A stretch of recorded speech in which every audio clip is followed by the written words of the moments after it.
నమస్తే, welcome to Shri VNR భక్తి channel.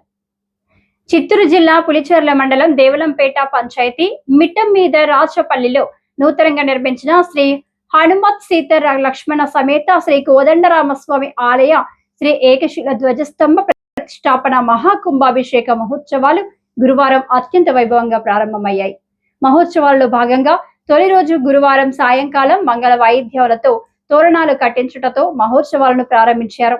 అనంతరం వేద స్వస్తి వాస్తు హోమం, అజ్రస దీపారాధన, అంకురార్పణ, వేదారంభం, నీరాజనం, పూజా కార్యక్రమాలు నిర్వహించి భక్తులకు ప్రసాద వినియోగం జరిపారు. రెండవ రోజు శుక్రవారం ఉదయం పుణ్యాహవచనం, పంచగవ్య ఆరాధన, శిలామయ, లోహమయ విగ్రహములకు పూజలు, పంచగవ్య రధివాసం, విశేషం హోమములు నిర్వహించి నీరాజనం, భక్తులకు ప్రసాద వినియోగం జరిపారు. మహోత్సవాలలో భాగంగా ఆలయాన్ని ప్రకృతి సౌందర్యంతో అందంగా తీర్చిదిద్దారు. పెద్ద ఎత్తున భక్తులు మహోత్సవాలను భక్తిమయంతో తిలకిస్తున్నారు.